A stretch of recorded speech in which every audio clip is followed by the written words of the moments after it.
아, 코로나하고 같이 살아간 지가 벌써 2년인가요? 참네. 앞으로도 계속 이렇게 살아야 되긴 될 것 같은데 지금 생활 패턴이 완전히 바뀌고 문화도 바뀔 것 같아요. 예, 문화가. 그리고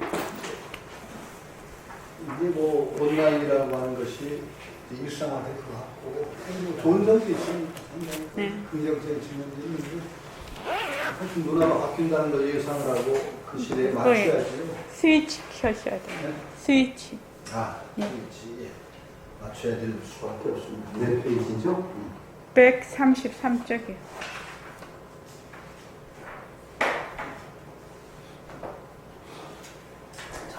오늘은 잠깐 장시간에 뭐 이상하게 얘기가 시작돼가지고 불교의 어떤 특징 같은 거 얘기했는데 사람이 어떤 삶에 있어서 중요한 어떤 그 계기들 그것들을 어떻게 소화해내느냐가 굉장히 그 큰 어떤 의미를 가지는 것 같아요. 오기 전에 우리 원장님하고 잠깐 얘기했지만 저는 제 삶에서 잊지 못할 두 개의 큰 인연이 있습니다. 제 삶을 바꾼.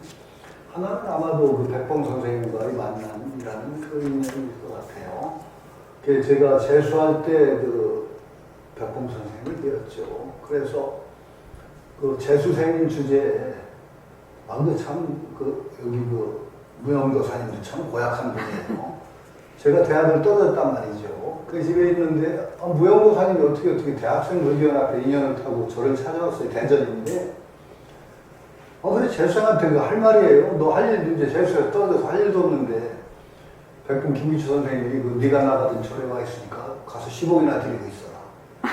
아 이게 말이 아니죠 재수생한테. 근데 그 재수생이 또 무슨 마음을 냈든지 이 집에 있기도 쭈글스럽다고 덜렁 들고 나왔네요. 제가 그때 집에서 백봉 선생님 10억 드리러 이제 대전 신광사라는 절인데 거기 나올 때 집에서 나올 때 입던 그대로에다가 그래도 재수생이라는 의식은 있어서 책 2권을 들고 나왔어요. 뭐냐. 그때 수학일의 정석이 그때도 있었습니다. 수학일의 정석하고 정통영어라는 영어책이 있었어요. 지금은 아마 이름도 정통영어예요, 제가. 그 2권을 내서 재수생이니까 틈틈이 봐야 되겠다고 그 2권을 들고 선생님 시봉드리러 나온 거예요. 제가 6개월을 있었어요, 선생님. 그때는 방도 좁아서 식구하나서에서 방 한 칸 내준 거라 방이 좀 길쭉한 방인데 선생님은 아랫목에서 주무시고 저는 윗목에서 자고 6개월이에요. 그러니까 제일 제가 아마도 선생님 가까이 오래 모신 사람 중에 하나일 거예요. 선생님 아랫목은 딴 방도 아니고 아랫목 윗목이니까. 근데 방도 참 내 기억에 얼마나 구들이 잘못 놓여졌든지 제 자는 윗목은 냉골이에요. 선생님 주무시는 데는 따뜻한데 그때는 좀 이불도 안 줘, 어떻게 저래서. 그래서 그때가 2월, 3월 그때 춥잖아요. 저는 방석을 배에다 붙들어 메고 잤습니다. 추워서. 깔고. 그거 6개월을 지냈는데 제가 이제 8월 27일까지 제가 선생님 8월 27일 날 서울로 올라왔어요. 2월 달에 들어가서 하여튼 6개월이에요. 근데 솔직한 말로 정말 기회 많이 갔고 정통영어하고 수학일의 정서 이거 한 페이지도 안 봤어요. 참말로 무슨 깡인지 정말 한 페이지도 안 봤어요. 그대로 들고 들어갔던 그대로 방구석에 놨다가 그대로 들고 들어와서 제가 8월 27일 날 서울로 올라왔습니다. 6개월을 그러니까 선생님을 모시고 이제 살았는데 참 그때만 해도 제가 대학을 떨어졌던 원인 중에 하나도 황달이 걸렸어요. 고3 때. 제가 좀 약간 기구한 역사가 있는데 고등학교 1학년 때 다리를 분지른 다리가 붙었는데 그게 또 탈이 나서 여기가 대퇴골이 이상하게 돼서 사실은 저는 장애인으로 평생을 살았어요. 짤떡짤떡 요만큼 다리가 짧아져 탈이 나가지고 그게 장애인이라는 의식을 별로 못하고 살았는데 사실은 지금 생각하면 엄연한 장애인이에요. 지금 좀 아쉬운 게 장애인 등록을 해놨어야 되는데 많은 혜택을 받았으면 그때 장애인이라는 의식이 없었으니까 전혀 그걸 안 받는 바람에 혜택도 못 보고 지금은 또 장애인 등급이 안 나와요. 고관절 수술해서 그랬더니 고관절 수술한 사람은 그 고관절은 너무 일반적인 수술이라 장애인 등급을 안 주더라고요. 그게 저는 평생을 불구로 살았는데도 불구라는 의식 없는 불구죠.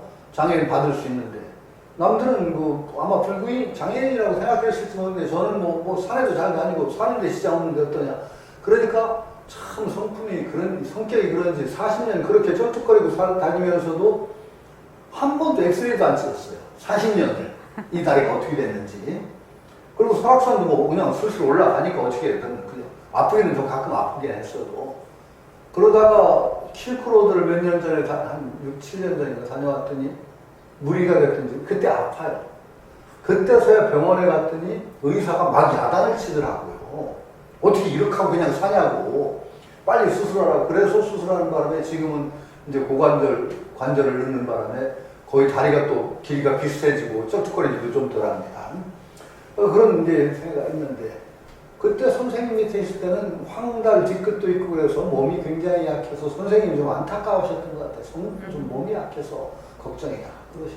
그런데 하여튼 엄청나게 영향을 받았죠. 그 6개월이 저는 평생을 끌고 가는 하나의 힘이고 그 6개월 때문에 그 뒤로는 여름, 겨울 방학쯤 되면 여름 방학 시작하자마자 그냥 저는 다 때려치고 선생님 밑에 수행하러 들어가고 그때 유성의 죽동이라는 곳에 수행하는 집을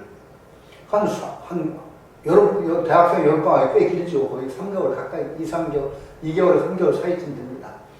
거기 가면 이제 들어갔다 하면은 이제 장작을 하라고 눕지 않고 이제 하여튼 앉아서 자는 걸 어때요? 앉아서 잤지만 하여튼 눕지는 않고 한 2개월 반 이상을 눕지 않고 아니면 묘지에 가서 참선하고 그 짓을 한 2년 했나요? 그래서 선생님이 부산으로 가시는 바람에 이제 그렇게 자주는 못 찾아뵙지만 하여튼 그것이 제 평생을 좌우하는 정말 가름하는 그 인연일 거예요. 그 뒤로는 저는 여러분한테 솔직하게 얘기하면 저는 부끄러운 역사예요. 그 선생님 그렇게 해서 그때 누구는 저 인가 받았다고 하는데 저는 솔직히 선생님한테 인가 받은 적이 없어요. 그 선생님 솔직하게 저한테는 뭐까지 말씀하셨느냐. 네가 공부하는데 자선을 마련했구나. 공부 앞으로 하는 데 도움이 되겠다. 이 정도 말씀을 하셨지만 선생님이 종직이 낫다라는 이런 말씀 해주신 분이 한 번도 없어요. 저한테는. 야단만 맞아가지고 저는 세상에 살아가면서 그렇게 개무시를 당해본 적은 없어요. 선생님한테 진짜 개무시를 당했어요. 너 같으면 못 가르치겠다. 에이! 그러더니 그 얼마나 제가 그래도 저자라는 것에 꽤 살았는데 얼마나 화가 났으면 참선하던 공동묘지 뒷산 공동묘지가 있습니다. 거기 가서 정말 제가 대굴대굴 둥글면서 울었습니다. 화가 뻗쳐. 떼굴떼굴 둥글면 울고 짐 싸가지고 나와버렸어요. 선생님 나가랍니다. 그래가지고 짐 싸가지고 나왔던 기억이 있어요. 아주 아픈 정말로 그렇게 개무시당하고 선생님한테. 그게 얼마나 제가 마음에 충격이 왔든지 서울에 와서 화도하다가 맥혀가지고 그랬잖아요. 여러분 밤에 뭔가 저는 한 소식 한 줄 알고 막 뒷동산에서 묘지에서 뛰어내려가 선생님한테 큰 소리 쳤다니 선생님이 아니다 하시는 바람에 힘들고 하여튼 그랬는지 그 뒤로 서울에 올라갔는데 꿈에서 제가 여러 번 화두 깼어요. 견성 여러 번 했어요. 꿈에서 화두 깨고 막 기뻐서 뛰다 보면 꿈이고 그게 아주 굉장한 충격이었든지 그 뒤에 겨울에 또 갔죠. 무슨 일로 또 울고 나갔으면 그만이지 또 갔는데 그때는요 무슨 지변이 터지는데 그거 참 재밌어요. 무슨 화두 같은 거 툭 던지면 선생님은 툭툭 그냥 튀는 거예요. 알아듣게 툭툭. 그러니까 뭔가 뭐가 난다고 하죠. 마르제가 생긴 거죠. 쉽게 얘기하면 툭툭 터져서 견처가 생겼다고 그러는데. 그래서 문답이 저는 제 나름대로는 아주 신이 났죠. 그러고 나서 그 다음 해까지 했는데 선생님 부산 가시고 그렇게 이어지질 않고 나니까 어떻게 되느냐. 이게 견처는 좀 생기고 생겼는데 실수가 거기에 못 따라가니까 실수행이 거기에 못 따라가니까 이상한 물건이 하나 생긴 거예요. 어떤 물건이 이렇게 왔는고 하는 말이 있지만 정말 무슨 물건이 이렇게 앉았는고 하는 어느 날 반성이 딱 되는데요. 제 모습이 정말 희한한 물건 하나가 생겨 있는데 이게 망종이라 좋은 물건이 아닌 게라.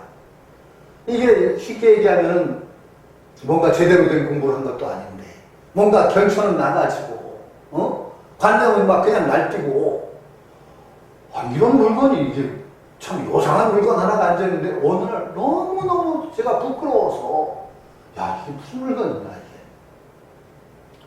이건 아니다. 그래서 제 부끄러움이 없었는데 부처님 앞에 저라고 반납했어요. 반납. 저 불교 모르는 사람을 살렸습니다. 이렇게 사는 건 정말로 부처님께 죄짓는 짓 같고 이거 불교 모르는 게 차라리 순진하게 사는 거지 이게 무슨 짓인지 저 스스로가 용납이 안 됩니다. 저 정말 불교 모르는 사람을 살렸습니다. 딱 저라고 제가 한 15년을 절에를 안 났습니다. 불교 집안에 발걸음을 안 했습니다. 제 자랑이 아니라 부끄러운 얘기고 이런 짓 하지 말라는 거예요. 이런 짓 하지 말라. 절대로.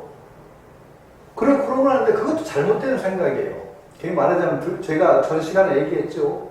연기적인 관점이 떨어지면 불교한다. 연기적인 관점을 벗어나면 불교한다. 깨달음과 깨닫지 못한 것을 그렇게 두 쪽 내치 내는 게 아니란 말이죠. 그게 역시 그것도 그렇게 무시할 게 아니고 내가 딴 걸 보충하면 됐지 왜 그걸 그냥 나쁘다고 해서 잘라버리고 그렇게 가면 안 되는 거예요. 그러니까 그때 뭔가 반성이 생기고 그래도 그런 건 아니다. 근데 부처님은 내가 옳다고 생각하는 거 그게 깨달았다고 주장만 안 하면 나쁜 거 아니란 말이에요. 다 그 부처님 불지예요.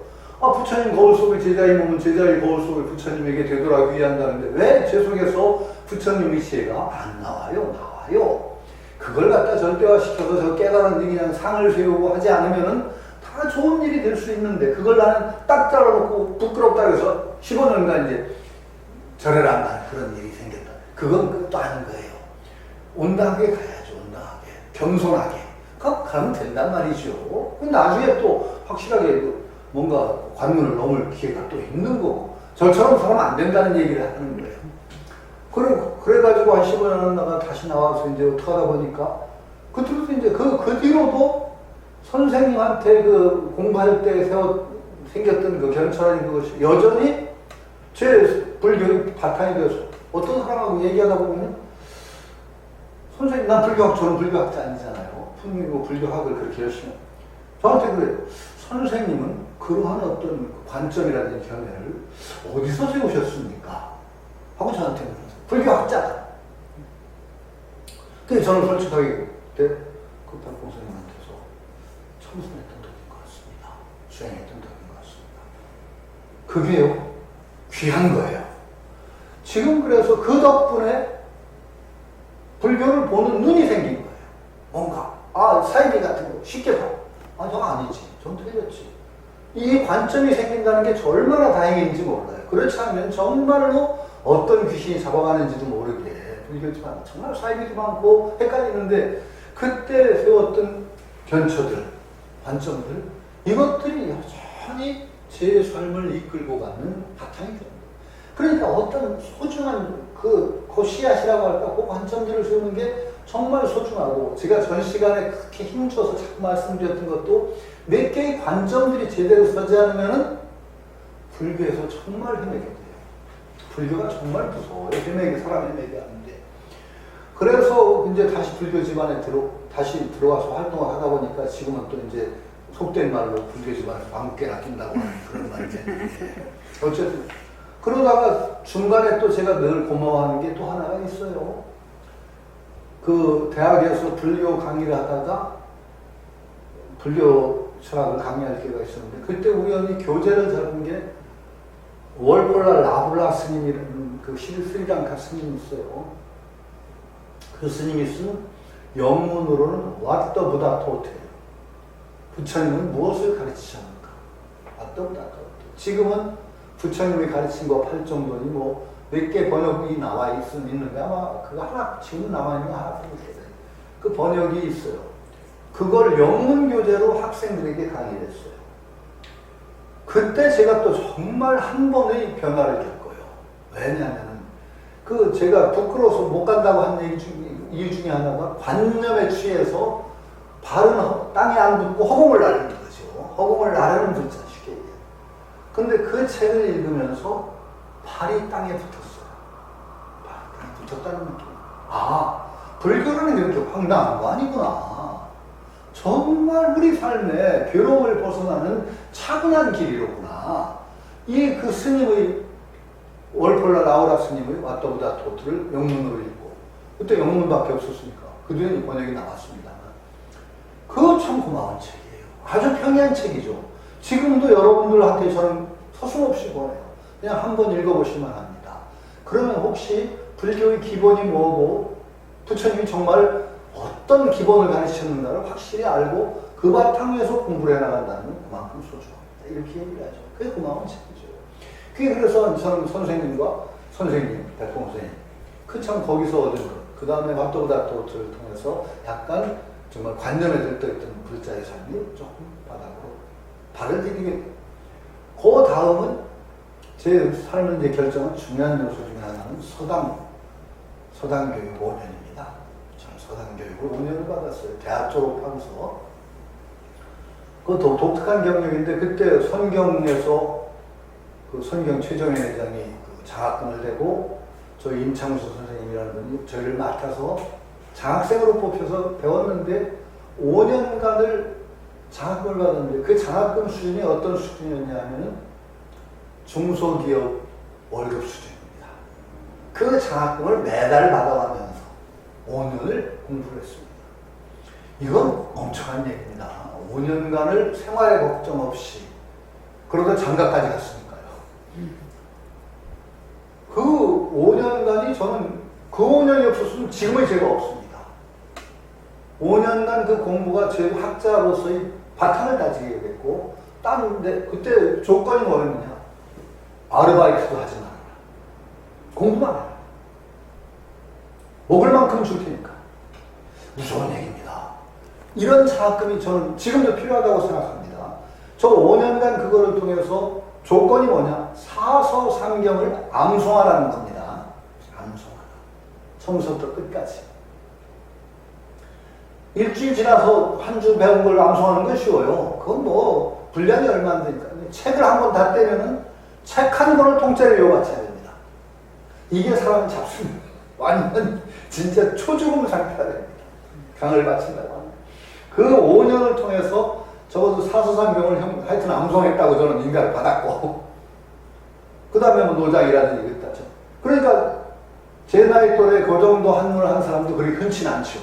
그러니까 제 평생에 저를 그렇게 깔보올 사람이 그렇게 많지는 않아요. 왜냐하면 저보다 잘하는 사람이 많아도 그 한문 가지고 저 엉터리 하라고 깔볼 사람은 별로 없단 말이죠. 그러니까 그게 제 한평생의 바탕입니다. 그게 지금 그래서 이 두 기회가 저를 만들었다. 그게 정말로 어떤 기회가 주어졌고, 그 기회에 무엇을 이뤄내느냐가 평생을 좌우하는데, 지금 마침 일신영 원장님하고 그 얘기를 하다 들어와서 이 얘기가 지금 사실은 고민입니다. 제가 그 장학생, 일기 장학생이에요. 일기. 선교회장이 되어줄 때 장학금을 받은 일기인데, 그래서 선생님이, 참 우리 선생님은 딴 건 몰라도 대단한 어른이에요. 돌아가실 때 유산을 한 푼도 자식을 안 주셨어요. 전 재산을 사회환원에서 재단을 세우셨어요. 당신 평생 애써오시던 전통문화의 기술과 전달이라는 것과, 또 하나는 선생님이 한평생을 한을 품고 사신 게 남북분단이에요. 이 나라가 남북 이렇게 쪼개진 게 정말 비극이다. 그리고 우리 세대는 정말 이런 나라꼴을 만드는 부끄러운 세대다라고 늘 자책하시던 어른이에요. 그래서 그 어른은, 우리 선생님은요, 평생을 자기 생신상을 받아본 적이 없어요. 나라꼴 이 꼴 만들고 뭔데 잘났다고 내 생신상을 하냐. 그런 거예요. 그러니까 민족문화의 기술과 전달, 그 다음에 남북 어떤 분단의 극복이라는 것을 위해서 애를 쓰는 재단을 만들겠다. 그래서 그 재단을, 전 재산을 자제분한테 준 거 있어요. 내가 알아요. 광개토 대왕비 탁본한 걸 선생님이 가지고 계셨거든. 근데 아드님이 고고학하는 교수였는데, 이건 네 해라. 그러면서 그거 주셨어. 안 주신 건 아니야. 나머지 살던 집까지 톡톡 털어서 재단 만드셨어. 지금은 제가 그 재단 이사장입니다. 제가 일기 장학생인 죄로, 그거 어떻게 합니까, 선생님? 지금 그 제 후배를 못 기릅니다. 선생님 평생 한학자 기르는 꿈을 가지고 선경 지원을 받던 나중에 개인이 하시다가 한림대학 지원을 받아서 한림대 기증을 하셔서 한림대에서 했는데 한림대에서 애를 쓰다가 사립대학에서 힘들어서 못한다고 내놨습니다. 이걸 해야 되는데 제가 재단 이사장이니까 아무래도 선생님 뜻을 이으려면 제가 해야 되는데 그걸 못합니다. 지금. 그걸 하려면 적어도 재벌급이나 정부가 나서거나 재벌급이 나서야 됩니다. 한 1년에 10억 이상을 써야 됩니다. 왜냐하면 적당히 한문 가리키는 거 가지고는 안 됩니다. 최고의 일들 모아서 정말 생활 걱정 없이 해주고 이것만 해라. 이 정도 해야 정말로 제대로 된 사람이 나온다고 저는 믿습니다. 한 10억 이상이 되니까 재벌급이야 되죠. 근데 그 물질을 제가 못 배워서 정말 속이 타서 죽겠습니다. 제 평생을 바꿨던 은인인데 혹시 주변에 돈 많은데 쓸 데가 없다고 하는 거 아시면 좀 수소문해서 이건 정말 의미 있습니다. 정말 의미 있습니다. 이게 나라 문화를 바꿉니다. 이게 이 전통이 이어나간다는 게 정말로 힘이 되고 정말 대기업이라면 그만한 광고 효과가 있습니다. 왜? 독특한 지원이거든요. 어떤 첨단 지원과 더불어서 정말 독특한 과거 전통을 이으면서 우리 차세의 문화를 이끌어나갈 여건을 기른다는 독특한 지원이기 때문에 언론에서도 종종 관심을 타고 하는 광고 효과만 해도 10억 이상이 나옵니다. 저는 그런 의미를 가지고 있다고 생각하기 때문에 혹시 그런 거 있다면 주변에 저는 조금 딴 재주는 있는지 모르지만 돈 많은 사람 아는 재주는 정말 없어요. 정말로 없어요. 우선 설득을 할 때 만나줘야만이지. 하여튼 어쨌든 간에 그런 좀 그거 하니 평생에 두 가지 은혜죠. 그 예전에 제가 그 은혜 덕분으로 제 경력 중에 하나가 EBS에서 석 달간 제가 주역 강의를 했죠. 그 주역으로 공영방송에서 주역 강의한 사람은 저밖에 없습니다. 아직은. 주역 강의 마지막 강의 시간에 제가 공개적으로 강의해서 두 분에게 감사를 전했습니다. 마지막 강의에 딱 영상 녹화되어 있는 영상이 지금도 이제 EBS가 올라가 있는데 두 분한테 감사를 드립니다.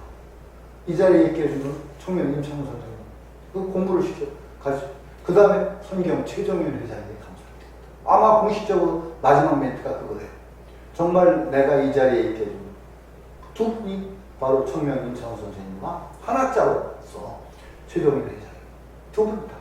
두 분께 정말로 공식적인 감사를 드린다고 제가 했던 정도로 그러니까 그런 일들 정말 의미 자기 삶을 그러니까 여러분들도 아마 자기 삶을 바꾸는 어떤 중요한 계기들이 있을 겁니다.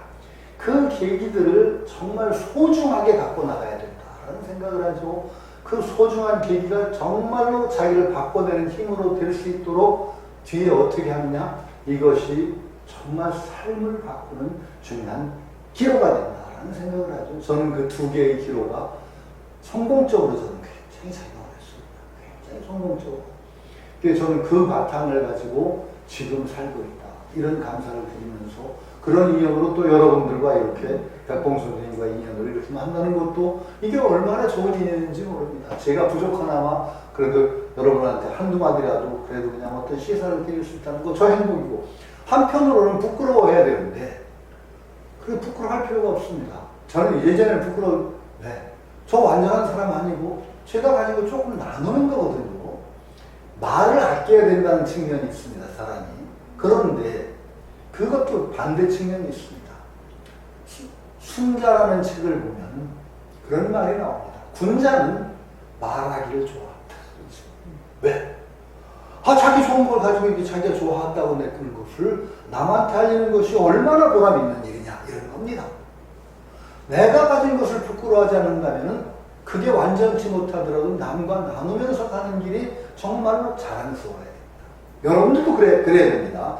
자기 이상으로 너무 그래서 그냥 자기를 과대 포장해서 막 팔아먹으려고만 하지 않는다면 자기가 소중하게 여기는 것들을 부지런히 남과 나누셔야 됩니다.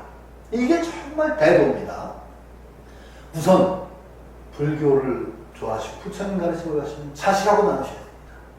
자식하고 가까운 사람에게 나누셔야 됩니다. 제가 15년간을 절에 발걸음을 하는 그 바람에 참 아쉬운 게 있습니다.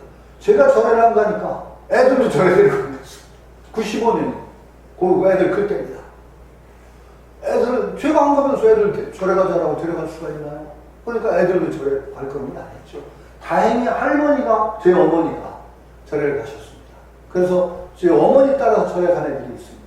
그래서 불교하고 인연이 그냥 이어집니다. 그런 대로. 그건 다행인데 참 그 부끄러운 얘기죠. 자기가 귀하게 여기는 것들을 주변과 나누고 말로서 권한다는 거 굉장히 중요한 얘기고, 저는 제가 부끄럽지만은 여기서 이렇게 가끔가다 신소리 떠드는 거 이제 부끄러움만 하지 않습니다. 이건 복대입니다. 이렇게 생각하니까 또 이게 제가 해명입니다 보니까 자꾸 하는데 또 이해해 주시기 바랍니다. 지금 사물에 나갑니다. 133쪽 한번 읽어보겠습니다. 그 번역을 그냥 읽겠습니다. 또 네 가지 말라고 한 사물은 다 몸을 닦는 일이며 극기는 이 마음자리에서 인을 하는 공부이다. 극기하여 인을 하는 것이 곧 밝은 덕을 밝히는 것이고, 천하가 인에 돌아옴은 곧 백성을 새롭게 합니다. 인을 하는 것이 자기로 말미암아 된다는 것이 자기의 기는 이 참된 자기의 몸이니 곧 지선의 자리이다. 그러므로 안자가 총명을 무너뜨리고 지체도 물리치고 심재하여 수장함이 다 자기로 말미암아 이룩된 시료며 지선의 자리이다. 지금 사물이 뭐죠? 사물. 비례물시, 얘가 아니면 보지도 말고 듣지도 말고 말하지도 말고 움직이지도 말라. 이게 사물입니다. 이게 굉장히 중요한 얘기, 전 시간에도 얘기했지만은 공진했던 얘기가 아니라 수양이 굉장히 마음을 닦는 공부가 바로 구체적인 사물과 연결이 된다는 얘기입니다. 지금 여러분도 이 불교 공부하다가 제가 관념에 떠서 허공 나르지 말라는 얘기하고 이거 연결이 되는 겁니다. 여러분들이 마음 자리를 닦고 마음 공부를 하는 것은 언제나 뭘로 드러나야 되느냐? 지금 사물이라고 말하는 것처럼 일상생활의 삶의 원칙으로 드러나지 않으면 관념의 유희가 됩니다. 이게 불교가 제일 큰 문제 중에 하나가, 불교가 이 문제라고 제가 계속 강조하는 이유가 이게 1000년이 넘었습니다. 불교가 이렇게 된 지가. 왜 그러냐? 제가 유학을 하니까 알죠. 중국에 딱 불교가 정착을 해서 보니까요, 유학이 우리가 생각하듯이 그냥 유학은 뭐 그냥 윤리적인 생활하고 충요원이 뭐 이런 거 얘기하는 거다? 아닙니다. 유학은 엄청난 뿌리를 가진 든든한 문화적인 배경을 가진 정말 엄청난 겁니다. 유학 자체가. 거기다가 유학은 중국이라는 그 문화적 풍토, 그 어떤 배경이 황하위역이라는 그 토착 문화를 가지고 딱 있다는 말이죠. 그러니까 얼마나 유리한 고지를 점하고 있어요. 그 토착적인 어떤 문화 풍토를 딱 거기 배경으로 깔고 거기서 나온 윤리의식을 배경으로 하는 유학이니까 불교가요, 다투기 쉽지 않습니다. 유학하고. 왜? 윤리적인 규범이 벌써 그 유학이 황하위역의 강한 시족적인 유대를 바탕으로 하는 어떤 뿌리를 가진 유학, 이것과 유교가 정면으로 다투져 가니까 힘이 들어가요. 그때부터 불교가 어떤 종교가 되냐? 반쪽짜리 종교용으로 하기 시작합니다. 아, 세속적인 거 이건 내기죠. 그 다음에 불교는 뭐 하는 거야? 마음 닫기. 마음 닫고 기도하고 종교적인 이쪽으로 가자. 이런 방향성이 이제 스님들이 내놓고 하진 않았어요. 의식 있는 스님들 안 하려고 했죠. 그러나 당연히 자연스럽게도 중국이라는 풍토에 딱 정착하면서 불교가 자연스럽게 그런 과정을 밟아요. 그러다 보니까 불교는 어떤 쪽으로 자꾸 갔냐? 실천적이고 어떤 윤리적인 그 실천은 유학 쪽에 내켜버리고, 그 다음에 관념적이고 어떤 수행 쪽, 이쪽으로 자꾸 방향을, 그쪽을 자기 어떤 영역으로 일본말로 하면 나와바리라고 그러나요? 그러다 보니까 불교 자칫하면 불교만 해가지고서는 실생활에 규범이 안 나와요. 그러니까 이게 정말 불교의 가장 근본적인 문제가 될 수 있는 거예요. 아니, 지금도 제가 여러분한테 계속 얘기하는 게 뭐냐? 이제 유학 없어요. 다 이제 그런 거 없어요. 그럼 불교가, 여러분의 종교가 불교라면 종교라는 건 뭐예요? 자기 삶 전체를 장악해야 되는 겁니다. 종교라는 건. 그러면 여러분들이 불교도라고 하면 여러분 삶 전체가 불교라는 어떤 큰 어떤 신념과 그 깨달음의 체계, 지식의 체계, 믿음의 체계 속에 자리 잡아야 되는데 과연 여러분의 삶 전체, 일상적인 삶에는 불교가 얼마나 작용하고 있는가를 반성하라는 거죠. 그게 안 된다는 겁니다. 가장 기본적으로 제가 힘주어 얘기하는 게 계율 지키려는 사람이 아무도 없다. 계율 지키려는 사람. 물론 그 중에 중요한 원인 중에 하나가 술 마시지 말라는 계율도 있다고 제가 계속 강조하는 이유가 계율의식하는 불자들이 없어요. 정말 계율의식 안 하나요? 그럼 어떻게 되는 거예요? 여전히 불교는 관념의 종교가 되는 거예요. 세상살이는 적당히 불교 아닌 거 아니면 유효의 신념이라 땅 규정, 교원 가지고 살고 불교적인 신념이 나의 행동거지 하나하나에 어떻게 반영되는가가 한번 반상해보면 알지만 불자들 대부분 잘 안 됩니다. 이게 불교의 근본적인 문제입니다. 근본적인 문제. 이건 정말로 불교가 하도 오랫동안 천여 년을 그렇게 있다 보니까 이 문제를 의식조차 안 합니다. 이제 대충 그렇게 넘어갑니다. 안 됩니다. 이걸 극복하는 중요한 포인트, 저는 백공 선생님이 얘기한 모습을 잘 굴리지 않고 시작한다고 봐요. 모습 굴리는데 어떻게 굴리느냐? 여기부터입니다. 이 불교가 관념의 유리가 아니라 모습 굴리는 것과 연결이 되면 모습 굴린다는 것은 굉장히 어려운 얘기, 쉽게 얘기하면 허공을 바탕한 그런 어떤 것도 있지만 또 한편으로는 어떤 원칙들이 있어야 돼요. 전혀 원칙 없이 모습, 아니 나중에는 천이무봉처럼 그냥 마음 하나로 다 될 수 있지만 그게 됩니까 쉽게? 그건 꿈 깨몽이라고 그러나요? 애들 말로 꿈깨랍니다. 쉽게 안 됩니다. 그런 때는 부처님의 교훈 같은 것을 우리가 들어봐야 됩니다. 아니 하다못해서 불자들 여러분들의 삶이 다른 종교에 뭐 어디가 다른 지점이 있는가를 짚어봐야 된다는 거죠. 짚어봐야 돼요. 환경적인 의식. 기독교하고 다릅니다. 불교가. 환경 문제에 대한 의식이. 본질적으로 달라요. 지금 이제 기독교인들은 많이 반성을 했어요. 그러나 근본적으로 기독교는 어떠냐? 세상 모든 사물들은 인간만 영혼을 가지고 있고 세상 모든 사물들은 인간을 위한 도구다라는 의식이 기독교인들이 사실은 의식이 바탕에 놓여 있습니다. 왜 그러냐? 창세기를 읽어보면은 신이 야훼가 인간을 마지막 날 창조하시고 어떻게 하느냐? 지배하고 번성하라 그랬습니다.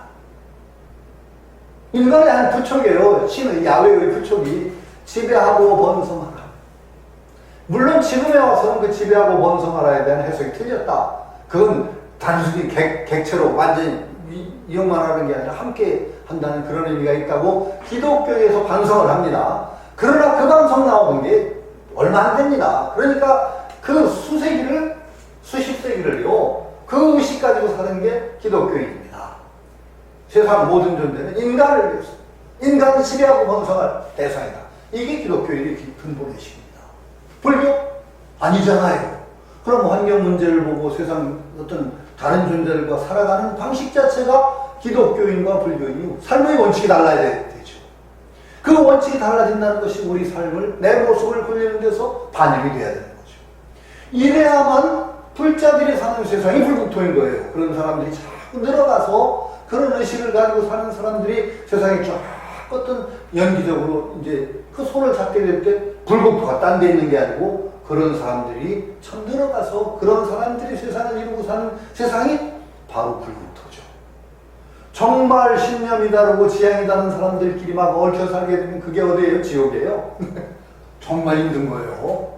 불국토라는 건 딴 데 있는 게 아니에요. 불법승 삼보를 어떻게 해야 되느냐? 여기 부처님, 여기는 뭐 깨달은 거하고 그 다음에 권임이라고 하겠죠. 우리 행동. 그건 여러 가지로 해석될 수 있는데 승이라는 건 우리 권임, 행위, 그런 행위를 하는 사람들이 세상, 공동체, 이게 다 승이에요. 이런 의식들을 가지고 살아야만 불자들이 제대로 살아가는 거죠. 이 사물 나오는 게, 사물이 비례물시, 비례물점, 비례물동, 비례물은 네 가지. 근데 예라는 것을 이제 이때는 그 유기에서는 예라는 것을 표준으로 삶의 원칙으로 이제 행동의 원리로 딱 잡은 거예요. 그러면 그 예라고 하는 것이 불교적으로는 어떻게 보여야 되느냐? 여기는 예지만은 사물. 여러분 사물이 아니라 대문들이 불교에서 계라는 게 뭐예요? 물이에요, 물. 계를 한마디로 얘기해요. 말물자 하지 말라는 거예요. 계는 모두가 술 마시지 말라죠. 말라. 사물. 말하지 말고, 듣지 말고. 계를 한마디로 정의하면 물자 한자입니다. 하지 말라. 왜냐면 적극적으로 한다는 것보다 안 하면 좋은 거니까, 안 하면 되는 거니까. 계의 정의가 물이 계입니다. 사물, 계입니다. 사물. 네 개의 계율인 거예요. 그걸 예라는 것을 기준으로 해서 물을 세웠지, 불교는 어떻게 세워야 돼요? 부처님의 가르침을 중심으로 해서 물을 세웁니다. 하지 말 것을. 적어도 내가 하지 말아야 될 것, 그것을 물이라는 것을 세워서 적어도 기본 원칙. 아니 나중에는 물에 매면 또 안 돼요. 그것도 권이라는 게 있어요. 언제나 권도라는 게 있어요. 특수한 상황에서는 그건 물론 깨야 되는데, 물론 사람이 이게 본바탕짜리를 보지 못하면 또 물에 매달리는 경우가, 그건 나중 얘기예요. 깨져요. 당연히 깨져요. 이거 유교에도 있잖아요. 맹자가 열심히 얘기했더니, 맹자 제자도 그런데요. 아니 남자가 손을 주고받을 때 손을 직접 마주대지 않는 게 그 정도 아닙니까? 그렇지. 그럼 그 제자가 참 그 못난 제자 많아요. 형수가 물에 빠져서 떠내려가면 손으로 건져야 됩니까? 말해야 됩니까? 맹자에 나오는 얘기입니다. 이게 맹자 제자가 그렇게 물어요. 어떻게 해야 돼요? 불교랑 말도 그거. 그러니까 맹자가 형수가 물에 빠져서 손으로 건지는 건 그건 권도라, 권이라고 하는 거. 특별한 상황. 응? 형수가 물에 빠졌는데 건지지 않는 건 그건 짐승 아니냐. 맹자가 그렇게 얘기합니다. 그건 당연한 얘기고, 물에는 물론 권이 있습니다. 다 상황에 따라서 계율이라는 건 원래 계차가 있어요. 열대가 있고. 계율에 가장 중요한 게 계차예요. 계율을 그대로 그냥 칸치도 없이 지켜야 된다면 계가 족쇄가 돼서 계가 번뇌가 됩니다. 그건 물론 아니에요. 그러나 또 계가 없으면 안 된다는 것도 쓸모없어요. 그러니까 사물이라고 하는 게 말물자, 이 한자가 계입니다. 불자들이요, 이 말물자가 있어야 됩니다. 하지 말아야 되는 거. 계가 있어야 된다는 거죠. 그러니까 우리가 모습을 잘 그리는데, 여러분들이 모습을 너무 매지 않고 거기에서 그린다는 그거 중요해요. 그러나 또 한편으로 저는 얘기해요. 이 물자가 있어야 됩니다. 그래서 모든 상황, 우리가 살아가는데 모든 상황마다 그때마다 심사숙고해서 결정할 수 없어요. 기본적인 건 물 가지고 갑니다. 말해야 될 것. 그건 기본적으로 가는 겁니다.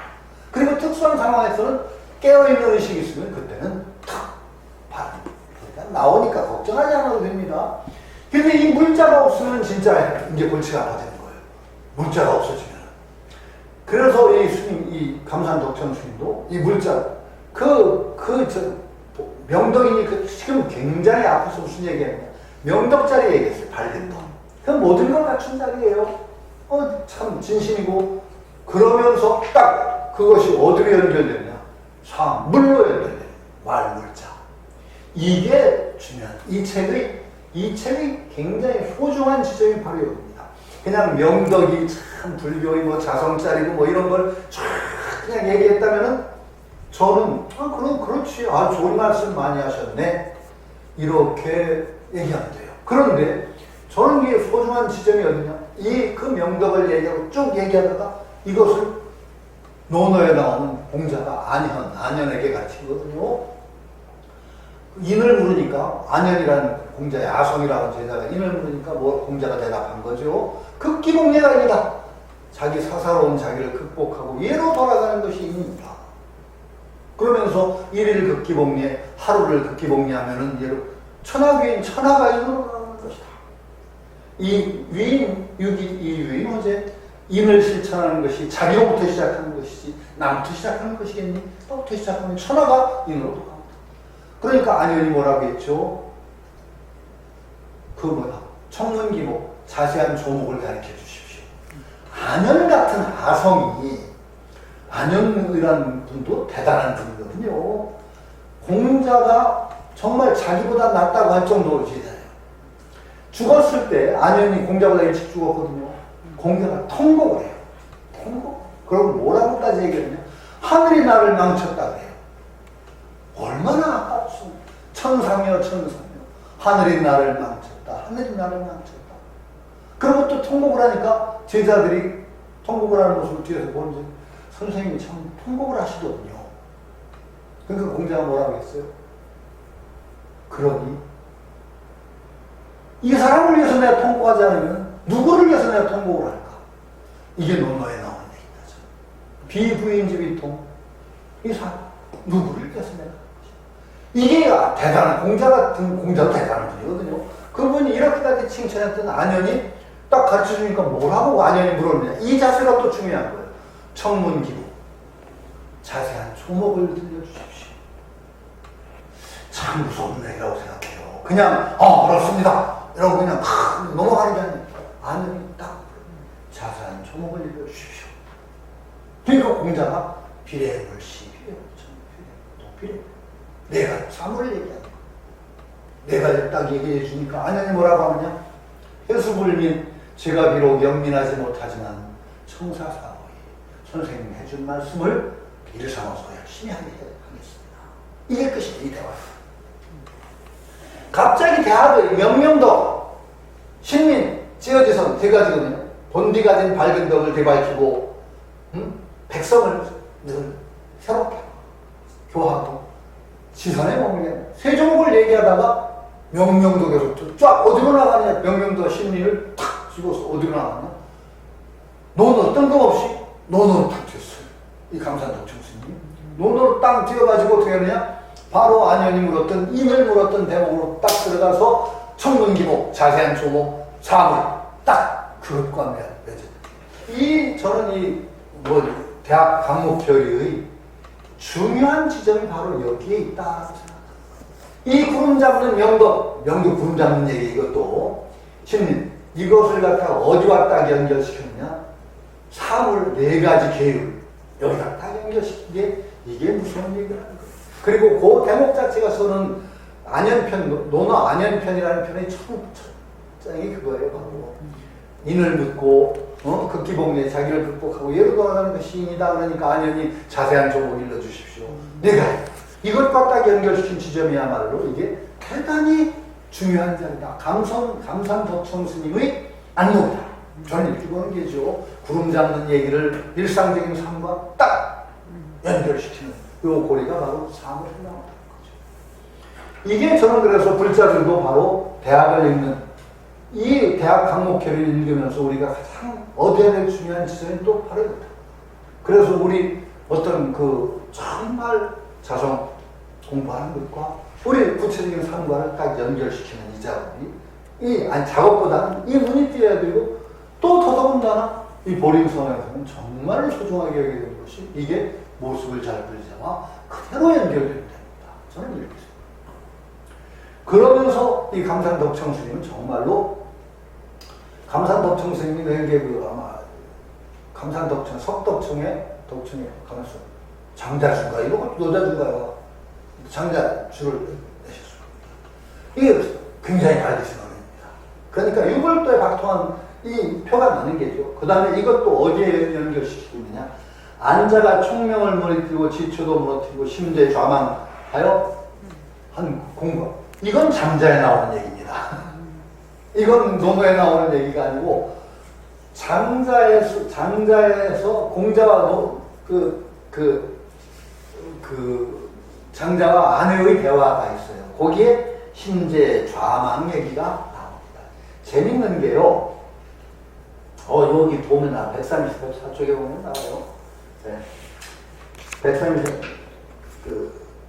밑에서 두 번째 달라 134쪽에 타총명은 총명을 무너뜨린다, 없앤다, 떠난다는 뜻이다. 출지체는 자기 팔다리를 내쫓는다, 벗어난다는 뜻인데 장자의 남하경에 나오는 말이다. 심재는 마음을 재개한다, 허심을 뜻한다. 남하경이 인간 세편에 나옵니다. 그러니까 공자가 아내한테 가르치는 걸로 나와요. 그 이유도 딴 얘기인데요. 남하경이라고 하는 장자라는 책을 읽어보면은 그 장자라는 책은 정말로 한 번은 제가 읽으라고 권하는 책 중에 하나가 장자입니다. 아니, 제가 이제 동양 고전을 하고 그러니까 여러 사람들이 선생님 혹시 동양 고전 가운데서 그냥 저희들 일반 교양인 교양으로서 읽어볼 만한 책을 추천하신다면 뭘 권하실 수 있습니까? 하고 저한테 이제 묻는 분들이 가끔 있어요. 그럴 때 제가 이제 부담 없이 그냥 읽을 수 있는 책으로 권하는 책 중에 하나는 사기열전을 읽어보라고 합니다. 사기열전. 서만천의 사기열전을 읽어보라고. 왜냐면은 사기열전을 읽으면은 굉장히 다양한 인간의 삶의 모습이 나오고 거기에 대한 사마천 나름대로의 평가가 있습니다. 사기열전에 보면 정말 다양한 인물들이 나오죠. 그래서 그걸 한번 쭉 읽는 것이 자기 어떤 삶을 돌아가는데 도움이 된다. 이렇게 생각을 하죠. 그리고 사기열전은 글 자체가 굉장히 좋습니다. 그리고 사기열전에서 좀 재미를 붙이면 더 재미있게 읽고 싶으면은 동주열국지를 읽어봐라. 그 소설입니다. 동주열국지는. 동주열국지를 읽으면 사기열전의 확대판인데요. 소설은 이제 정말 세상에서 볼 수 있는 인간의 온갖 모습이 다 나오는 게 동주열국지입니다. 소설도. 동주라는 그 시대적인 되게 그 시대가 아주 복잡한 시대인데 별 희한한 인간이 살아가죠. 그 읽어보라고. 그 다음에 불수 아니면은 이 남아진 장자를 한번 읽어보라고. 장자를 읽으라는 이유는 저는 이제 나름대로 이유가 있습니다. 장자를 읽고라면은 정말로 이 세상에 그냥 안주하던 삶을 넘어서서 훌쩍 정말로 뛰는 우리가요 세상을 살아가면서 이 세상에 발을 단단히 디디는 것도 중요하지만 또 하나 중요한 점은 뭐냐, 한 번은 이 세상을 툭 뛰어넘은 관점에서 세상을 보는 듯한 그런 체험을 할 필요가 있습니다. 왜냐하면 이 속에 맨날 복닥거리고 있어서는 정말로 진도 안 나갑니다. 그럴 때 장자를 읽으면 뭔가 한 번은 자기 삶을 전체적으로 이렇게 내려다보는 듯한 체험을 할 수가 있어요. 그것이 또 장자라는 문장을 통해서 보면 장자라는 문장 중에서 최고봉. 한문의 문장 중에서 최고봉을 따진다면 장자입니다. 중국의 문인들이 어떻게 표현했느냐. 문장들 중에서 제일 최고로 치는 문장이 장자입니다. 장천 그랬습니다. 장자는 하늘과 땅과 사람 천지인 삼재지요. 그래서 세계의 묘 장천. 장자의 문장은 하늘을 끓이고 하늘에 답하고 마지 아니면 사지입니다. 사지마지라는 건 뭐냐? 사마천의 글은 땅과 같다. 단단하다는 거야. 사마천의 글을 읽어보면 진짜 단단한 느낌이 있어요. 압축되고 장천, 마지, 장천, 사지입니다. 그 다음에 한해 그럽니다. 한유가 바다다. 문장의 바다다. 근데 저는 거기 동의 안 합니다. 저는 한유를 별로 안 좋아합니다. 기질적으로. 한유가 좀 속기가 넘쳐서 한유가 좀 속기가 있고 그 문장에 저는 좀 속기가 있다고 봐요. 그리고 한유는 엄청난 배불러입니다. 이거 불교하고 물리치고 도교 물리치는데 아주 막 평생을 막 바쳐지고 막 그래서 유교 부흥운동을 하는데 우두머리인데 약간 너무 속기가 있어서 저는 한유 문장을 별로 안 좋아하고 오히려 강성 8대가 중에서는 유종원을 저는 좋아합니다. 유종원 글이 오히려 기계가 있고 논리적이고 조리인데 하여튼 한유 문장도 좋다고 하죠. 근데 그 중에 장자를 장천이라고 할 정도로 장자의 글은 천이무봉한 글입니다. 정말로 기운대 없는 글. 정말 자유자재로 써내는 글인데 그 장자를 한번 쭉 읽으면은 정말 장강대화가 흘러가는 느낌이 있습니다. 그 문장 자체가. 그 속에서 뭔가 우리 삶을 전체로 뛰어서 내려다보는 듯한 초월적인 냄새를 풍기는 게 장자입니다. 저는 그 체험을 왜 소중하게 여기느냐. 우리가 자꾸 거기 떠나면 인생에 아주 성공하기 힘들어요. 집착을 가지고 열심히 애를 써야 되는데 그러나 또 한편으로는 발을 한번 자기 인생을 남의 삶처럼 내려다보는 그 관점을 가질 필요가 있다고 생각합니다. 그래서 저는 이제 속된 말로 제 속된 깡통 철학으로 사람이 성공하는 비결을 얘기하자면 두 가지다. 하나는 삶에 대한 엄청난 열정이 필요하다. 성공하는 데. 그렇죠. 열정 없는 사람이 성공한다는 건 이상한 겁니다. 열정 없이 성공한 사람 없어요. 뜨거운 힘을 가지고 있어야 돼요. 에너지죠. 그래 성공을 하죠. 인생 뭐 다 꿈과 같아 삐들삐들하고 그러면 절대 성공 못합니다. 그러나 또 한편으로는 열정이 있어야 되지만 또 한편으로 중요한 게 뭐냐? 자기 문제에서 발을 한 번 빼서, 한 발짝 빼서 자기 문제를 남의 문제 보듯이 볼 수 있는 그러한 자세를 가질 수 있어요. 열정만 가지면 절대 성공 못합니다. 왜? 그 속에 매몰이 되거든요. 빠져버립니다. 그럴 때 어떤 자세가 필요하냐? 자기 문제에서 발을 한 번 빼서 남의 문제 보듯이 더 볼 수 있는 그 관점을 유지할 수 있어요. 요 두 개를 좋아합니다. 열정과 한 번은 어떤 객관적인 시각. 요 두 개를 유지할 수 있는 사람이라면 거의 틀림없이 성공합니다. 성공한 사람들이 되게 그렇습니다. 뜨거운 어떤 에너지를 가지고 있어요. 그러나 거기에 매몰되지 않고 언제나 발을 한 번 빼서 자기 문제를 남의 문제처럼 볼 수 있는 객관적인 어떤 시각을 또 유지하는 수.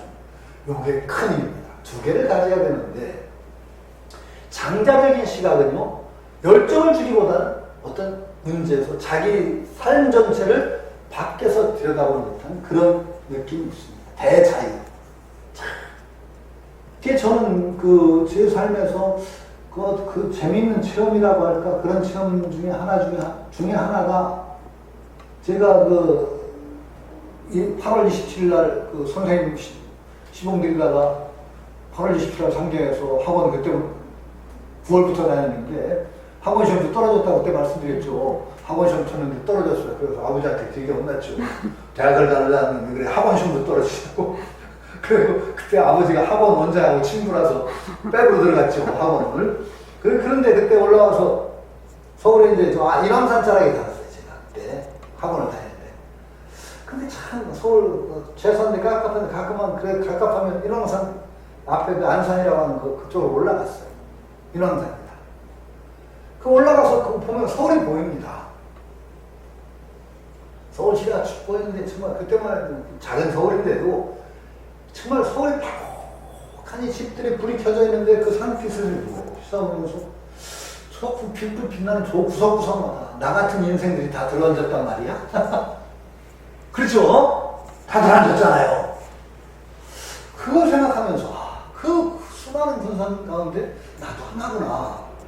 참 그런 분산 가운데 하나의 존재라는 게 과연 어떤 의미를 가지고 있을까 하는 그런 느낌이 훅 들면서 내 삶 전체를 뭔가 밖에서 들여다보면, 근데 그게 바로 장자적인 시각이에요. 나중에 보니까 장자의 첫 편이 어떻게 시작해요? 북명유호, 귀명이권, 북명의 물고기, 북쪽 바다에 물고기가 있는데 그 물고기 이름이 곤이다. 곤질에 부지기 끼쳤냐? 곤의 크기는 몇 천리가 되는지 모른다. 뻥도 세죠. 물고기 한 마리가 몇 천리가 되는지 몰라요. 이 뻥이 어디까지 가느냐? 이 곤이라는 물고기 갑자기 변해서 또 새가 돼요. 아니, 몇 천리 되는 물고기만 해도 뻥이 되어놨는데 이 물고기 갑자기 새가 돼요. 새의 이름이 뭐냐? 붕입니다. 붕. 대붕이라고 하는 붕새요. 붕의 크기도 몇 천리가 되는지 몰라. 이 붕이요, 한번 날아올라서 북쪽 바다, 남쪽 바다 놀러 갑니다. 6개월을 날아간대요. 그래서 6개월을 날아가는데, 그때 밑에서 이제 뱁새가 흉을 보는 겁니다. 뱁새가. 저 뭐 하는 짓이야, 저. 대붕을 보면서. 나는 여기서 전화고 가기도 힘든데, 6개월을 날아가? 구말리를? 뭐죠, 구말리. 그 얘기가 장자 첫머리라고. 장자라는 책의 첫머리가 소유유편인데, 소유유편의 첫머리가 바로 그 얘기입니다. 자, 대붕의 논에서 세상을 보는 겁니다. 정말 구말리 상공에서 보는 시각과 그 속에서 뱁새가 대붕을 비웃는 얘기하고, 그러면서 딱 대비가 되죠. 그러면서 그 장자를 처음 읽는 사람은 어떤 시각을 갖게 되느냐? 뱁새의 어떤 삶과 대붕의 삶을 보게 되고, 참 무한한 이 연속 가운데 정말로 티끌만한 존재로부터 정말 이런 존재의 상대적인 세계에 관한 어떤 통찰을 장자는 줍니다. 이게 소중하다는 거죠. 근데 이제 물론 거기에 굉장히 중요한 경계가 있어요. 그럼 대부분 좋은 거고 뱁새는 형편없는 거냐? 그게 아니거든요. 또 장자가 어려운 점이 그겁니다. 대부분 훌륭하고 뱁새는 별거 없다. 이렇게 보면 장자가 거꾸로 있는 거예요. 뱁새는 뱁새 나름의 자유가 있고 대부는 대부분 나름의 자유가 있어요. 대부분 대부분 나름의 부자유가 있고 뱁새는 뱁새 나름의 부자유가 있어요. 대부분 자유스럽기만 하냐? 안 그렇습니다. 크기 때문에 얼마나 불편한지 몰라요. 대부분 같은 큰 놈이 살려면 좁은 공간에서 살지도 못해. 그렇죠? 뱁새는 여기서 포착포착 뛰어다니면 놀 수 있는 대부분 못 놀아. 아, 그게 큰 거라고 좋은 게 아니에요. 아니, 그 큰 거라고 좋은 게 아니라는 걸 언제 느꼈냐. 옛날에 버스를 탔는데 키가 190좀 넘은 친구인데 버스 천장에 낮으니까 아주 괴로워하더라고. 아니, 진짜요. 그러니까 버스에 공기 들어오는 거 있잖아요. 거기 들어가서 서야 돼, 그 친구는. 아니, 얼마나 불편해. 키 큰 것 때문에. 남들은 다 버스 뻔뻔하게 잘 타는데 그 버스 그 공기 나오면 거기다 대가리라고 할까. 머리를 들여밀고 있어요. 마찬가지로. 대부분 가는 데로 엄청나게 불편한 게 있어요. 뱁새는 뱁새 나는 대로 조그맣기 때문에 갈 수 있는 거리도 제한이 있지만 엄청나게 편한 게 있어요. 장자의 그 나중에는 어떻게 되냐. 대부분을 지키는 게 아니에요. 상대적인 거예요. 그러면서 장자의 사상은 나중에 어디로 갔냐. 학다리가 길고 오리다리 짧다고 해서 학다리 잘라서 오리다리에 붙이면 둘 다 갚아야 됩니다. 이게 장자의 생각이에요. 그게 아주 재밌는 생각. 그러니까 다른 데로 다 작은 것들은 작은 것들대로 큰 것들은 다 자기 천본이 있고 그 속에서 다 행복 있고 그 속에서 부자유가 다 있는 것이죠. 이런 어떤 평등한 관점이 장자에는 나오게 되는 거죠. 이거 대단히 아주 재밌는 책이에요. 여기에 나오는 겁니다. 그 심재 좌망이라는 얘기가 전부 아내의 입을 통해서 나와요. 재밌어요. 장자라는 책에서 장자의 가장 중요한 사상이 누구 입을 통해서 나오냐? 공자의 입을 통해서 나옵니다. 공자와 아내의 대화.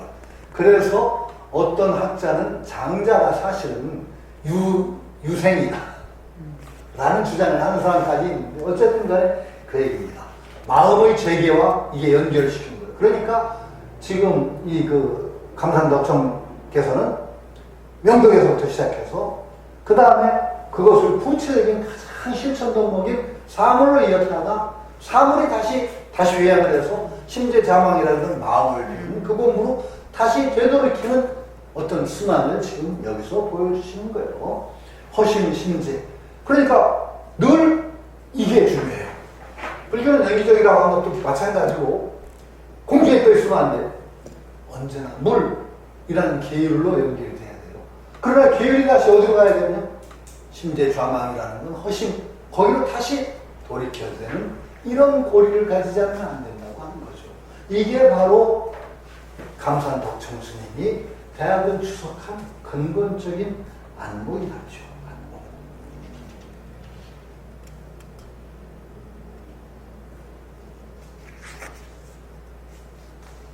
여기 예시 그래서 심재라고 하는 말이 예시에서 나온다 하는 시가 재미있어요. 학문이 원대와 같더라도 그냥 벽을 읽고 글이 사마상에 도달해도 참으로 배우와 같다. 공자의 문화에 독립해서 하나의 이유도 없으니 다만 안연에게 전하여 심재를 보겠다 하는 것이 이제 학문이라든지 그 물에 들어가고 그 자세한 조목기에 가지만은 거기서 또 거기에 매달려서 아무리 한들 또 그건 또 한계가 있다. 그러니까 다시 돌이켜서 심지어 마음을 비우는 허심의 공부로 다시 돌아와야 된다. 라고 하는 어떤 순환의 틀을 여기서 보여주는 겁니다. 이게 중요한 것이 이제 전번에 제가 유학 불교의 입장에서 유학의 고전을 읽으면 어떻게 되느냐를 제가 글을 한 곡 지서 불교평론이라고 쓰면서 대학을 읽었어요. 그러면서 이 감산덕청의 스님 이야기도 거기다 썼습니다. 그러면 중요한 공헌이 뭐냐? 유교와 불교가 다릅니다. 굉장히 다릅니다. 혹시 여러분들 이런 얘기는 굉장히 조심하시는 결국은 궁극에 가면 다 하나 아니야? 하나일까요? 아닐까요? 아닙니다. 아니 공자님이나 예수님이나 부처님이나 다 똑같은 얘기 하는 거 아닐까? 아닙니다. 그렇게 보시면 큰일 납니다. 왜냐면은 그렇게 그렇게 말하는 분들이 되게 공부 열심히 안 하고 그냥 대충 넘어가는 사람이 그런 얘기를 해요. 만일 어떻게 공부를 한들 마지막에 똑같은 경지에 도달한다면 인과가 무너집니다. 원인이 없이 결과가 나온다? 이런 일은 없습니다. 자, 대승의 공부를 하는 사람은 대승의 과를 얻는 거고 소승의 공부를 하는 사람은 소승의 과를 얻습니다. 아니 대승이고 소승이고 결국 나중에 똑같지 않아? 무슨 말씀을요? 그럼 아무렇게나 되게요? 뭐로 가도 서울만 가면 돼? 큰일 납니다. 뭐로 가도 서울만 가면 된다고요? 부산에서 저 남쪽으로 서울 가서 출발해보세요. 태평양에 다 빠져주고서 못 들어옵니다. 그렇게 쉽게 얘기하면 안 됩니다. 올바른 방편을 선택하지 않으면 절대 올바른 과 얻지 못합니다. 올바른 방편을 선택하지 않는데 결국은 한 길만 넘으면 결국 마찬가지다? 그런 얘기하면 안 된다는 게죠. 절대 안 됩니다. 그러니까 아니 오죽하면 선생님 그래. 대승의 법무가 될지언정 소승의 성과를 탐하지 말라고 내 말했겠어요. 소승 공부하면 그 한계가 나옵니다. 거기서 머무르는 겁니다. 대승의 공부를 해야 궁극의 길로 가는 겁니다. 제가 그 비유를 어떻게 들었느냐? 그게 이제 아주 안 통한다는 얘기가 아니고요. 등산하다 보면 조그만 봉우리가 저기 안 보일 때는 저기 최고봉인 줄 알아요. 열심히 올라가요. 가보니까 저기 최고봉은 한참 더 있어. 그런데 어떻게 되는 줄 아세요? 되게 어떻게 되느냐? 거기 봉우리에 올라가면 내려오기 싫어요. 되게. 지가 거기 그 주변에는 지가 제일 높잖아요. 거기서 왕노릇하고 싶거든요. 걔 안 내려옵니다. 그러면 궁극의 길을 가는 것이 중지가 됩니다. 그래서 유마경에서 뭐라고 얘기하죠? 유마경에서 아라한들, 성문들은요, 부처 동자를 썩혔다고 합니다. 아주 썩힌 게 아니라 왜 그러냐? 그 조그만 봉우리에 올라가 있는 거예요. 그러니까 거기, 그 봉우리가 궁극이다. 이렇게 주장하는 사태들이 나옵니다. 부처가 되는 길, 불교의 공부는 바로 궁극의 봉우리입니다. 그 봉우리를 지향하는 길을 갖지 않고 자그마한 방편을 잘못 들어가면요, 조금 힘을 얻을 수 있는데 잘못하면 거기에 머무르는 겁니다. 이게 위험한 겁니다. 그러니까 절대로 모든 공부, 마음 공부하면 결국 한 구멍만 틀면 똑같다. 이런 얘기 하시면 안 됩니다. 방편 선택이 얼마나 중요한지. 정말로, 정말 무서운 얘기입니다. 어린 애들 노래 중에 이런 노래 하세요. 지구는 둥그니까 자꾸자꾸 걸으면 온 세상 어린이들 다 만나고 오겠네. 근데 누가 그것도 시비를 걸었다. 참 그 사람 웃기더라. 지구는 둥그니까 자꾸자꾸 걸으면 한 방향으로 걸으면요 계속 고맙게만 논대요. 절대 못 만난대요. 그러니까 요리 갔다 저리 갔다 그래야지 만나지. 왜 둥근 데를 계속 같은 방향으로 하면 고개도 만들죠. 근데 그 노래를 참 시비 건 사람 참 제일 웃긴다고 그래서 그 노래 가사가 어떻게 되는지 아세요? 온 세상 어린이가 하하하하 웃으면 그 소리 울려 퍼지네 달나라까지. 아세요? 네, 알죠. 절대 달나라까지 안 가는데 중간에 진공지대라 그러니까 음파가 못 전해진답니다. 절대 못 간답니다. 그러니까 그걸 시비를 건 누가 뭐 들은 적이 있어요. 참 재밌는 웃기는 별난 사람도 다 있다 그런 얘기를 했는데 자꾸 걸어서 부산에서 그랬어요. 뭐로 가서 서울만 간다고 남쪽으로 출발하면은요 절대 서울 못 갑니다. 방편을 제대로 선택하지 않으시면은요 갈변에 다 죽습니다. 이거 무서운 줄 모르면 안 돼요. 그러니까 유물도가 엄청나게 다릅니다. 기독교, 불교 엄청나게 다릅니다. 이거 인정하셔야 됩니다. 그러나 그것들이 그래서 나쁘다고 하면 안 된다는 거죠. 가까이 봉우리가 있을 수가 있어요. 조금 봉우리들이. 효용성이 또 아주 상한된 게 아니에요. 이걸 인정하는 게 불교의 입장이니까 불교가 궁극적인 길이라는 건 그것들을 포용할 수 있는 들이 있다는 거예요. 약이 요약 하나밖에 없다고 말하는 건 나쁜 얘기예요. 부작용이 있더라도 다 조금씩 효과가 있다고 말해요.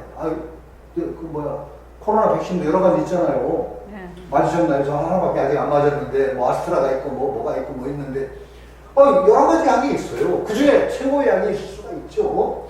부처님 약은요, 궁극의 약이에요. 나머지 약들을 평가할 수 있는 기준을 가진 약이 시각이 바로 부처님의 시각인 거예요. 그럴 때는 불교가 궁극의 도가 될 수 있어요. 그건 인정해야 돼요. 그렇지만 그렇다고 해서 모든 게 다 기독교로 가는 거고 그건 말이 안 되는 얘기. 절대 안 돼. 불교 안에서 달라요. 방편은 그래서 그만큼 무서운 얘기고 소중한 거예요. 그러나 불교의 입장은 어떤 것이냐. 모든 방편들을 다 회통할 수 있는 궁극적인 시각을 주는 게 불교예요. 그렇기 때문에 그 불교에서 그런 다른 종교에도 얼마든지 시각을 제공해서 그것들의 장점을 드러내줄 수 있는 것이 있고 감산 덕성 스님 바로 대학이라는 책에다가 바로 그 일을 베푸시고 있는 거예요. 유교의 시각은 굉장히 위대한 점이 많아요. 저는 유학을 했기 때문에 유학을 쉽게 얘기하는 사람들 보면 참 택도 모르고 깜냥도 모르고 떠든다. 진짜 바보 같은. 그러니까 괜히 나는 다른 것을 쉽게 얘기하는 사람은 그건 지 깜냥을 모른다는 거예요. 지 분술. 유학을 쉽게 얘기한다. 지 분술을 모른다. 유학 무서운 학문이에요. 시간이 어떻게 됐나요? 시계가 또 없어졌다? 시계가 바로 눈앞에 있습니다. 그런데요, 아니, 유교에도 공자를 별볼 일 없다고 우리가 흠뜨는 얘기, 논어에 나와요. 논어에 나오는데 그 공자 제자가 뭐라고 한 줄 아세요? 중리는 공자는 그렇게 헐쭉될 수 있는 사람이 아니다. 해와 달과 같은 위대한 점이 있다. 네가 중리를 해와 달을 헐뜯어 봤든 해와 달이 그 밝으면 손상이 가겠냐. 지 깜냥을 드러낼 뿐이지 하는 얘기가 논어에 나옵니다. 그렇듯이 위대한 분들, 몇천 년을 인류의 스승으로 바뀌어지는 분들을 갖다가 쉽게 평가하는 사람 저는 가끔 보거든요. 에이, 공자 뭐. 저 바보 같은 자식이 정말 깜냥을 드러내는 짓이죠. 그거 아니에요. 굉장히 위대한 측면이 있어요. 위대한 측면이 있는데 또 그런 나름대로의 한계가 또 있어요. 이제 제 깜냥으로 얘기하면 전 시간에도 얘기했지만 유교의 가장 이제 문제가 되는 점 중에 하나는 뭐냐면 방편이라는 걸 인정 안 해요. 유학에서. 방편서 그러기 무슨 소리야. 진실을 얘기해야지. 정명도가 바로 그 얘기를 하거든요. 정명도가. 정의천 정명도가 불교를 비판하면서 뭐라고 하냐. 불교는 방편설이라고 한다. 진실을 얘기해도 설득이 교화가 될까 말까 하는데 어떻게 방편 가지고 뭐 한다고 한다. 이런 얘기가 정명도 입에서 나와요. 이게 유교의 특징이기도 하구나. 부처님은 또 거꾸로 뭐예요? 무슨 것도 방편설. 금강경에 나오듯이. 땡목의 위로 한다. 이 불교의 근본 입장이에요. 저는 어떤 쪽이 더 근본적으로 모든 것을 회통시키는 입장이냐? 부처님의 입장이라고 해요. 문자 그대로가 진리라고 보는 입장. 참으로 좋은 점이 있는데요. 참으로 무서운 얘기가 될 수 있고 자기하고 다르냐? 사문난적이에요. 그래서 유교에서는 사문난적이라고 합니다. 사문의 난적. 불교 그런 거 없어요. 그럼 어떤 게 정말 모든 것을 아울러 큰 불교라는 게죠. 이 틀에서 볼 때 대학의 이제 장점이 있으면서 그 문제를 다시 물론 영명덕을 사물로 연결시켜 다시 그것을 심재자왕이라는 처음 허심 공부를 다시 되돌이켜내는 큰 틀을 주는 것이 바로 불교의 큰 틀이고 그것이 이 감산석 정스님이 불교의 입장에서 유교에 어떤 시사를 주고 기여하는 이 대목이 아닐까 하는 그런 얘기가 되는 게죠. 오늘은 결국 이거 한 구절로 또 마치겠습니다. 예, 다음 달에 뵙겠습니다. 예, 고맙습니다. 감사합니다.